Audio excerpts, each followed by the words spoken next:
suppose going back to the very beginning, about a year or two ago, I saw Ronaldinho's brother, Assis, had made some new Instagram account, and at the time, I kind of thought it was fake or something, but it was up on Ronaldinho's actual Instagram account as being him. Like, so I said I'd give him a follow, and it was one of the first few hundred followers anyway. One day I said, look, I'll just try and send a message and see what happens, because usually you don't get these kind of chances to talk to people like that.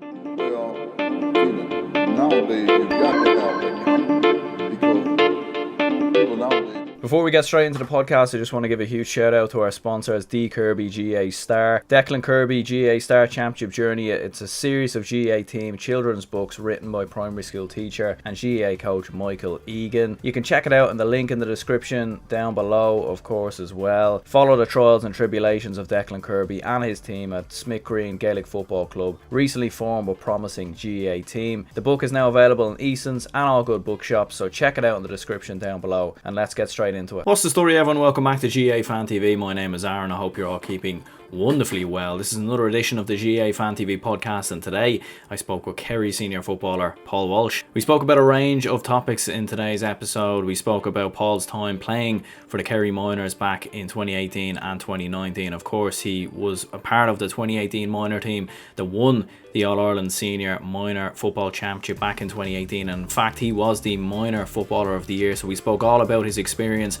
back in 2018. We spoke about his experience breaking into the under-20 team as well. And of course, obviously, the whole COVID layoff and how much of an impact that had on himself. And of course, his teammates, obviously, with the fact that there was a huge long layoff, not much under-20 football going on. And certainly for a lot of underage footballers, there wasn't much to focus on in that time period. We also got his thoughts on the current Kerry senior football team. Paul will be eligible for the Kerry senior footballers this year if all goes to plan. So we spoke about that, his thoughts on Jack O'Connor coming back in as the Kerry senior football manager. We also spoke about the incredible story as well when Paul met up with Ronaldinho last year. Yes, that's right, he met up with Brazilian superstar Ronaldinho. He flew over to Rio de Janeiro by himself to meet Ronaldinho. It's an incredible, fascinating story, probably one of the stories of 2021 without doubt. So we spoke all about that as well throughout the podcast, so do stay tuned for that, and leave a like and subscribe if you haven't already. And without further ado, let's get straight into it. Okay, so welcome back to another edition of the GAA Fan TV podcast. I'm delighted to have underage and under-20 footballer, Kerry footballer Paul Walsh. Paul, what's the crack with yourself? How's things? Hi Aaron, how's it going? Thanks for having me on. Delighted to be able to. No bother. Well, we'll run through anyway your time obviously playing for the Kerry Minors and the Kerry under-20s, and obviously have a look at the current Kerry Seniors as well, and of course the crazy story of you meeting Ronaldinho, which I'm sure a lot of people will definitely want to know a lot more about. I suppose, how have you found the COVID situation? I suppose, first of all, like, obviously there's been a long layoff for the Kerry under-20s, and especially for all under-20 footballers, really. Like, you've had very little games, very little action. So how have you found sort of the long layoff over the past few years now? I suppose at the very start of COVID, 2019, a lot of players were kind of happy to have a bit of a layoff because, as in the GAA season, there's never really a proper off season. So at the start, I think most players were kind of happy to have a few months off. A lot of people would be carrying a bit of injuries, a bit of niggles and stuff, so you're trying to get that right and stuff. So the first few months on that note were kind of good for most players, but I think then after a while people got sick of it. The motivation got kind of low. Once it keeps going on, the further it goes, you're thinking, geez, am I ever going to get back playing? You're not in contact with your friends as much playing, so you're kind of isolated and it's hard to get back. But thankfully, things seem to be getting back to normal now, and hopefully in the next few months it'll be totally back to normal. 100%, yeah, because there's been very little action. Like, obviously you've had no Sigerson Cup as well, which I think has been like a huge slight on the progression of a lot of younger footballers, and I suppose no Fitzgibbon Cup for hurlers as well. So I'd imagine for yourself and college at the moment, kind of getting back to that routine as well over the next, hopefully, couple of years anyway. Like, hopefully we kind of move out of this situation going into 2022 and 2023. Yeah, hopefully no. Obviously October 22nd is a big enough date, but hopefully next year we can get back to a proper championship, proper club structure, and just things be back to normal. Absolutely, yeah. Like, and I suppose obviously like we'll start definitely anyways with I suppose the crazy story of yourself meeting Ronaldinho. Obviously a couple of weeks ago, 3-4 weeks ago, I think it was around the time the Mayo and Dublin game was on. I suppose everyone was talking about obviously Mayo overturning the dubs, and then there's I suppose a video going around social media, flying around everywhere of yourself and Ronaldinho doing keepy uppies in his house, which definitely, I suppose, like it was a big enough story, Mayo beating the dubs, but I think your story probably even topped that because it was, I suppose, definitely just a crazy story. And I'm sure a lot of people have probably already heard about it, but like how did that even all come about? Like how did it go from like how did you get to that point where you're there playing keepy uppies with Ronaldinho in his own house? Because it is, it is kind of baffling, really. Yeah, it's crazy enough, right? I think a lot of the a lot of the hype around it at the start was because nobody really knew what was going on. So a video just came out of me over in his house doing keepy uppies, and nobody knew the story behind it.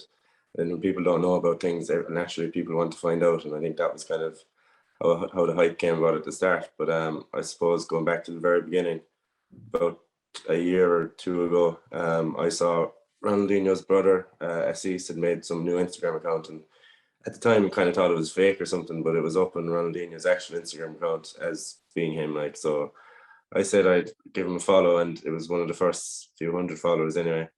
Obviously, people like that would usually be on millions and stuff.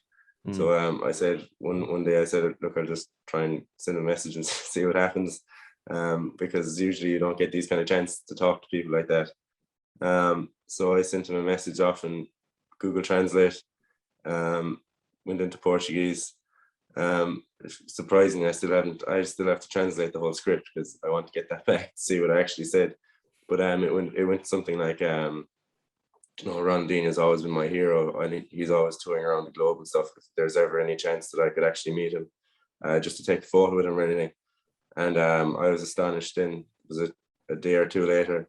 I just woke up one morning and he'd replied, "Yeah, that's absolutely no bother." And he said he'd let me know in a few weeks. And again, the thoughts come into your head, this could definitely be a fake account now. But I said, this is once in a lifetime opportunity. I have to kind of take a risk and keep messaging and see what happens. Yeah, like that definitely is quite mad because like I suppose there definitely probably was some, I suppose, thinking in your own head as well, like what if this is a fake account or something? Because I feel like you always kind of hear stories like that, of kind of fake stories or meeting someone or going out. Because I know if it was myself anyways, I'd definitely be quite cautious that this might be a scam or something like that. So I'm sure that I'd say that was probably running through your head a little bit as well. Definitely, yeah, and that was probably the reason why I didn't want to tell anybody, because they'd convinced me then that it was definitely a scam. And I knew that they'd be able to convince me that it was a scam because I kind of thought it myself. But I said, look, I have to take a chance here. And you flew over like to Rio de Janeiro, like obviously the capital of Brazil. That was where you met him. Like you didn't even tell anyone at all. Like you didn't tell your parents, you didn't tell your friends, no family or anything like that. Just went completely solo. No, it was only about a day's notice that I found out that I'd actually be going over there. So I had a bit of money saved up from the COVID and stuff. So I just said, look, I'm going to book this. I couldn't tell anybody. I couldn't tell my friends. Couldn't tell my parents. I think I told my parents that I was going on holiday with my friends. I told my friends I was going on holiday with my parents. So they were both kind of didn't know what was going on. But I got over there. Even when I arrived over there, I didn't think it was going to happen then, because the one time when I arrived over, he kind of stopped replying. So I was like, oh, is he after sending me over and just not saying anything now? But eventually I got through to him anyway, and it all worked out. Yeah, like as I've seen as well, you were outside his house or his complex or something where there was a load of security, and you were waiting. Was it 2 or 3 hours or something like that before there was eventually a response? So I'd say that was nerve-wracking as well, because I don't know if you had any hotels booked or anything like that, just in case nothing happened or you couldn't get through, or what your fallback plan was, because I'd say that was probably a little bit nerve-wracking as well, like considering it is Rio de Janeiro. Like I feel like if there was any place you'd want to you'd travel to without telling anyone, it certainly wouldn't be there. It was a bit scary, all right. Yeah, I remember getting out of the taxi at the front of kind of the complex that Ferry lives, and I thought, this is all going great now. I'm gonna go up to the gate.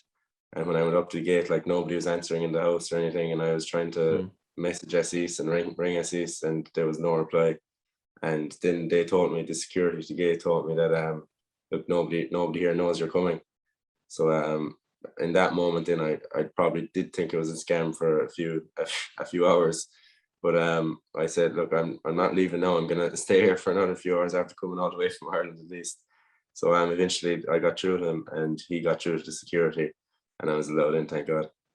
Yeah, and what was that moment like then when you see him and you meet him, you shake his hand or whatever? Like what was even, I suppose, like the first couple of words he even said to you? I know probably his English isn't the best, but I'd say that was a surreal moment. Like definitely, I'd say you were starstruck in many ways. Yeah, when I went into the house, I was even inside the house for a few hours because he was in bed. I think they had a party the night before or something, so he got up very late. But when he got up, yeah, he was just the nicest fella ever. I was kind of surreal just seeing him walking around the corner, coming into the room. He came over and he gave me a hug, and he told me that, as he said, told him that I was coming, and I gave him the Kerry jersey, and he was really thankful for that, and he asked me to sign it. So that was just an amazing experience to be able to do that. And what do you think it even was that even? Because I'd say, like, I'm sure, like, his brother, I know obviously created a new Instagram and obviously only had 100 followers. So I suppose the timing was probably perfect. But I'd say I'm sure he gets a lot of people like Ronaldinho, like considering the star that he is and the global star. Like, I'm sure he probably gets a lot of requests, or I don't know if he gets many people showing up outside his front door. But do you think even he just had some weird vested interest in Gaelic football, or maybe the timing was just perfect, or what do you think it was? Well, obviously, I'd like to think that he had some kind of an interest in Gaelic Yeah. football, but maybe just the timing was correct. Maybe a bit of mix of both. It's still kind of surreal trying to figure out how it all happened because he has 58 million or something followers on Instagram. Why did they leave some random lad from Ireland come over? Still trying to figure out a lot of it myself, but yeah, maybe timing. I'd like to think that maybe he was interested in GAA now. And did you show him much like Gaelic football matches, or show him much of the sport, or describe the sport a bit to him, like in detail? And did he even speak about like what his thoughts were on it, or anything like that? I'm sure, like most kind of people from other countries, when they see Gaelic football or hurling, they're blown away a bit because they're like, that looks kind of crazy. Like, but what were his initial thoughts on it? They all kind of thought it was a bit crazy as well. Obviously their English is only okay, but they were able to say to me that it's kind of like a mixture of basketball and rugby, and they liked the idea of it. They said they'd like to come over and see a game, but I don't know, maybe they're only just saying that when I was over there. But obviously it'd be unbelievable to get him over to see a game. I won't rule it out, but it's probably impossible. Yeah, because I know there was a rumor mill then that he was going to come out if Kerry had gotten past Tyrone. There was a rumor mill that he was going to come over and be in Croke Park for the All-Ireland final. I don't know how true that was now, and in all honesty, it would be kind of mad, right? Because I suppose when you see, the World Cup final, or you see boxing events, you'd often see celebrities or, star names. You think of Conor McGregor fights, you've got, a number of musicians there usually. But when it comes to the All-Ireland final, it's obviously on a national scale. So maybe you might have Shane Lowry or, the president, a couple of famous Irish people, but to have someone like Ronaldinho in Croke Park for an All-Ireland final. And I was only thinking there the other day as well, like if he was to have come over and then let's say Kerry won the All-Ireland, you could only imagine the photos of him with the Sam Maguire. Like, I mean, that would have been a bit crazy. All right, had that have happened, and whether he even would have came over, I don't know, but I'd say that would have been mad. Yeah, I still wouldn't completely rule it out, but I'll try. I would try my best to get him over, but yeah, look, that would be something really hard and take a lot of planning, a lot of security for somebody of his kind of a name to come over. It cost a lot of money, so yeah, I don't know. Yeah, I was thinking that, all right. Like, and even when you were showing him Gaelic football, like I was even thinking there as well, like what match did he even show him? Because I know even sometimes for myself and a few other people, if you're away on holidays and normally you're just chatting rubbish somewhere to people, and you end up showing them a match of Gaelic football and you showed them the best game you can think of. So what game was it that you showed him in particular, or what moment was it you showed him to, I suppose, promote Gaelic football or show him what the sport was? I suppose my favorite game that I've attended anyway was the 2013 semi-final of Kerry in Dublin. So I showed him that game first of all, and then after that, I just showed him a highlight reel of myself playing. So those two kind of videos, and then I think I just showed him some random video of just random highlights. of the game just from YouTube. So I tried to give him a bit of a broad view of the game, but yeah, obviously tried to pick my favourite moments as well. Yeah, absolutely. No, the 2013, I was thinking that game as well. Like that's normally I suppose the kind of the showpiece game, probably the best game in Gaelic football I've ever seen. Like, what were your thoughts, anyways, on the Kerry Tyrone game? Anyways, I suppose that happened obviously a few weeks later. Obviously, Tyrone getting the victory by a point in the end. Like, what were your thoughts on that game? I don't think things kind of clicked, but even though things didn't click for Kerry, they still brought it extra time. So there was a lot of harsh words said after the game, but I wouldn't be too harsh on them. Like, things don't click for a lot of teams in the day, and even though things didn't click, they still got it to extra time and could have won the game. So I wouldn't be too harsh on them. Yeah, that's what I was gonna say as well. Like, I suppose, like, considering, Tyrone obviously went and won the All Ireland. They beat Mayo quite convincingly in the end. Like, beat them by 6 points, and they were fairly comfortable, like, going down the home stretch. And I suppose for Kerry, like, considering they had a point loss, obviously David Clifford goes off injured at the start of extra time. Like, I suppose things really weren't as bad, I suppose, as what a lot of people made out. Yeah. Like, you'd still, like, even, I know obviously Jack O'Connor's come in there now, but I think even if Peter Keane was to have stayed on, I think with Kerry, like with the talent and players that he's have there, like, he's would always be thereabouts over the next couple of years. I think so, yeah. And I think it's the same with Dublin. A lot of people think like the Dublin reign is over and stuff, but when you think about it, they only lost the semi-final in extra time as well, so you can't be ruling them out either. Yeah, no, like, and it is going to be interesting, all right, to see the next couple of years, all right, especially with Kerry and Dublin and Tyrone, and I suppose Mayo are always there. They're always thereabouts. Like, what have been your thoughts on the Kerry seniors in general over the past, I suppose, one or 2 years? Obviously, like, plenty of talent obviously coming through. I know you're trying to break through into the senior team now as well, and like, obviously you've got the Cliffords in there, you've got Sean O'Shea. I suppose you know a lot of the players, I'm sure, already. So what have been your thoughts of kind of seeing their progression over the past couple of years, like breaking into the first team? Obviously you had the 2019 final as well, where they were very close to beating Dublin. I think they're very, very close to winning All Ireland. Obviously, a lot of things have to go right for you to win an All Ireland. It's not just on the team you have; it is championship knockout structure. So you have to have a bit of luck on your side as well. But obviously, I think Kerry do have the best team going forward, the best young players coming up. But it takes more than that to win All Ireland, as seen this year with Tyrone.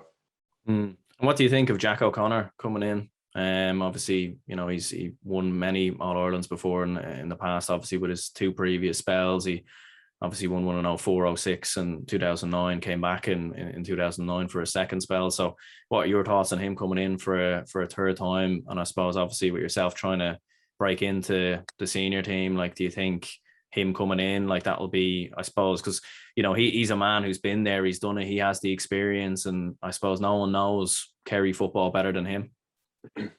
Yeah, he has great experience. He also has a history of first season he comes in of winning the All Ireland. So yeah, there'll be a bit of pressure on for that. But yeah, I think he's a great addition. Obviously, anybody with that much of experience is always going to be a great addition to any team. And I suppose, like, for yourself next year, are you still with the under-20s next year, or are you planning to try and, I suppose, make a break into the senior team? I'm overage for under-20s next year, obviously. So the next few years, yeah, I'm going to try and obviously do my best to get into the Kerry senior team. But obviously, that's going to be a very hard thing to do. There's lots of talent in Kerry. Everybody from when they're 5 years old kind of wants to play for Kerry in Kerry. So I think that's what makes the standard so high, because everybody has the same dream. Yeah, absolutely. Like, and looking back, I suppose, just at a couple of years for yourself, obviously in the minor football championship and under 20s as well. Like, looking back at the 2018 minor football championship, I'd say that's kind of fond memories for yourself. Obviously, you were minor footballer of the year that year as well. So I'd say to have that moment as well and to have that under your belt, like, especially trying to break into the senior team, at least you did have that experience, I suppose, pre-COVID as well, which obviously a lot of footballers, I suppose, in today's world wouldn't have had. So I'd say that was fond memories for yourself. Yeah, obviously that was an amazing year for me. From when you first break into the development squads in Kerry, obviously the goal is minor, so you keep working towards that under 14, under 15, under 16, and as you're playing those development squad, everything is geared towards minor. So from when you're 10 or 11, you always dream of playing for Kerry Minors in Croke Park. And then I suppose when you see the teams that have gone before you, there was 4 teams before us that have won. That would give you extra belief and extra motivation to want to emulate them and want to copy them. So I think that was a great bonus for us having those 4 teams ahead of us, and that we could get the 5 in a row. Yeah, I was going to say that as well. Like, obviously, when you came into the side, you were coming into a minor team that had obviously been very successful, that had won, 4 minor titles in a row. You obviously had the likes of David Clifford in there and Sean O'Shea, who obviously had broken into the senior team by the time the 2018 championship came around. So I suppose coming into the side at that time period as well, when the minor structures were clearly doing great work in Kerry, I'd say that was a great moment as well. Yeah, definitely. It's something I'll always look back on that year. Just an amazing year, and then to be able to cap it off with the Player of the Year. Obviously, individual awards aren't as good as team awards, but it was great to be able to get that right. 100%. And like, just looking through, obviously, like your time playing with the minors and under 20s as well, like, who would you say is the best player you've played with in those years? I suppose no pressure or anything. Probably be Paul O'Shea. He's just the most natural footballer I've ever seen. Sometimes it can look as he's being a bit lazy, kind of the style he has, but it's just because he's so natural. It's like he almost doesn't have to try. He's just so confident on the ball, and his style kind of makes him look lazy at times, but it's because he's just so gifted and natural. Yeah, I was going to say as well, like, obviously with Jack O'Connor coming into the helm, I suppose he, like what you were saying, in his first year, he has a habit of winning all Irelands, but I suppose he's made, normally when he does come in as manager, he's not afraid to make this big decisions and make big changes. And I'm sure he's a man who's probably watched a lot of Kerry football over the past couple of years at underage level. Obviously, he was involved with the under 20s and the minors himself there for a couple of years. So would you say, even with some of those players and maybe even yourself, obviously it's very hard to break into the Kerry team. Like, we all know the talent that they have and the forwards that they have, but could you even see some of those players even maybe breaking into the Kerry panel over the next couple of years? I'd like to think that anyway. It's not an easy thing to do, but I think that's what makes it worthwhile. Everybody that is on those 5 minor teams in a row obviously still wants to dream of playing Kerry Senior and wants to do the work to get there. So I don't know how many players you're talking about there trying to get into the Kerry Seniors, but that's what makes it so hard, and that's what makes it worthwhile. Absolutely, yeah. Like, I suppose it's a very competitive Kerry club championship as well. Like, a lot of club players and definitely a lot of talent all across the county. Who would you have said then is the best player you've played against? And you can even go from playing with Brosna or anything like that. Like, who would you say was the toughest player maybe you've come up against, or that's marked you, or you've marked him? I suppose I'd have to go with a few of the current Kerry Seniors, Brian Begley, Jason Foley, those kind of players. Obviously in the forwards, then playing against David Clifford, playing against Sean O'Shea, seeing those lads do their thing in the field in front of you is great to watch as well. Obviously you can't get caught up in it, but you have to play your own game. But yeah, it's great to watch players like them play.